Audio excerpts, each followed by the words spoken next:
Breaking news mga kaibigan! Lumabas po sa balita guys sa isang insider, no? Na kung babasahin po natin dito, Trump moves to rescue jailed allies. Ay signs point to secret push for Bolsonaro and Duterte asylum. Basahin na po natin para mabigyan na po kayo ng update tsaka idea po. Saan ba talaga galing ito, no?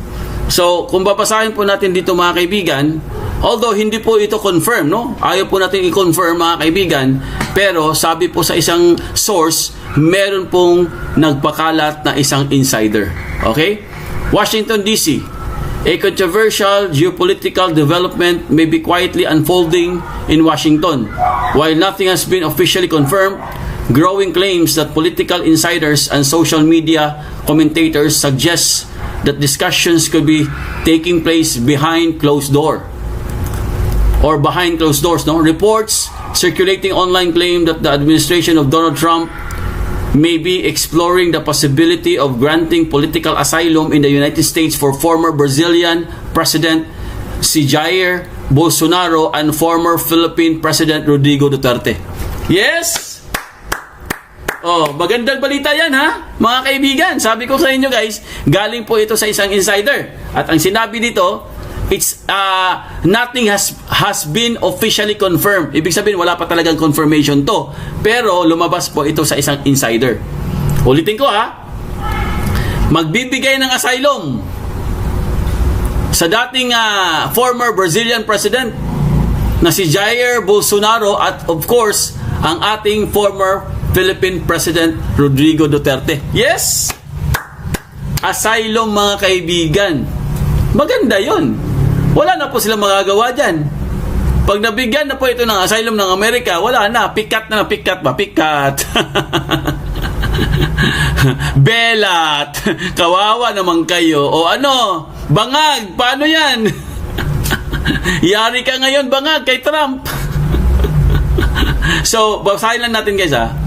Ang nakalagay po dito, both leaders are known for their populist and hardline leadership styles and have been maintained friendly political ties with Trump in recent months.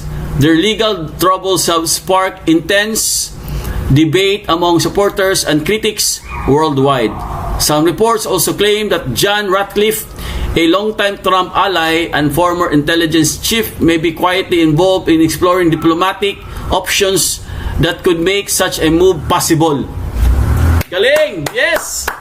The discussions are said to involve Brazil and International Criminal Court through no official confirmation has emerged. Naku, yari po mga kaibigan. Ulitin ko ha. Ayan o. Such a move possible. The discussions are said to involve Brazil and the International Criminal Court. Yari kayo ICC. Magdasal na kayo. Speculation intensified after claims that the U.S. could apply diplomatic pressure in negotiations stalled, with some reports suggesting possible sanctions against Brazil or institutions linked to the ICC.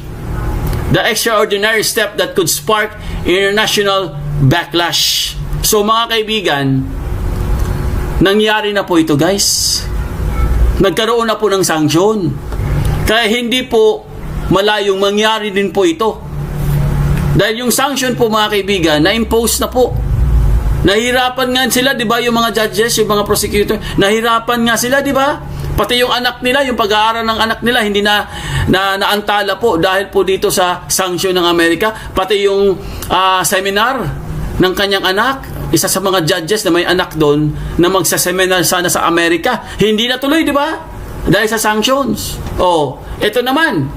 Itong bagong pasabog ng insider na mukhang ito po'y ginagapang na po mga kaibigan na mabigyan po ng asylum ang ating dating Pangulong Duterte. Napakaganda po ito guys. Di ba? Maganda po ito mga kaibigan. Although sabi ko nga sa inyo, hindi man natin pwedeng i-confirm to, pero mga kaibigan, tandaan nyo guys, ang sanctions nga natuloy nga Di ba? Kahit kayong Russia. Alam nyo ba? Ang Russia ngayon mga kaibigan, nag-impose na rin sila para makulong po itong mga judges. Oh, so hindi po malayong mangyari po ito, guys. Ang nakalagay po dito, supporters of Bolsonaro and Duterte argued that the cases against them are politically motivated, lawfare, no? While critics insist the allegations should be addressed through proper legal channels. For now, officials in Washington, Brasilia, and the ICC have not confirmed the reports. However, the persistence of the claims and the political alliances among the figures involved continues to fuel speculation about what may be happening behind the scenes. Yes! Kaya nga ang tanong, kung hindi naman ito confirm, at least meron po tayong sign na positive progress po tayo, guys. 'Di ba? Kahit sabihin natin na hindi pa talaga ito nabigyan ng totally binigyan po ng totally confirmation ng US. Pero sabi ko nga sa inyo, guys, positive po tayo dito dahil yung iba po na mga inimpose ng Amerika at saka Russia ay gumagana na. Umaandar na ngayon. Especially ang sanctions at yung warrant of arrest ng mga judges. Hindi po marites yun. Nasa balita po yan. Kahit i-search nyo. Na anytime po, pwede na lang po silang damputin itong mga judges. Di ba? Ng Russia. So, ito ngayon kumakalat, guys, na magre-rescue or i-rescue po itong mga allies ng Amerika. Itong si Bolsonaro at saka si dating Pangulong Duterte ay magandang pangitain po ito, mga kaibigan, sa kaso niya sa ICC.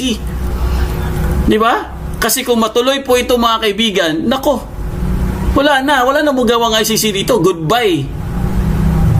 Kasi asylum na po ito eh.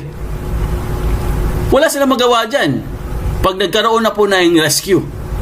Either way, no? Dahil maganda rin naman yung panukala ng isang Japanese national, para din naman yun sa ating Pangulong Duterte. Okay? So mga kaibigan, dahil po sa ating mga pagdarasal, no? Dahil araw-araw po tayo nagdarasal po, no? Sa ating Panginoon, pinagbibigyan po tayo, guys. Ito na yung sinasabi natin na tayo po yung magpapasalamat, mga kaibigan, na sana po tuloy-tuloy na po ito dahil isang taon na po, ha? Tandaan nyo, guys, isang taon na po ang ating dating Pangulong Duterte sa ICC The Hague, Netherlands.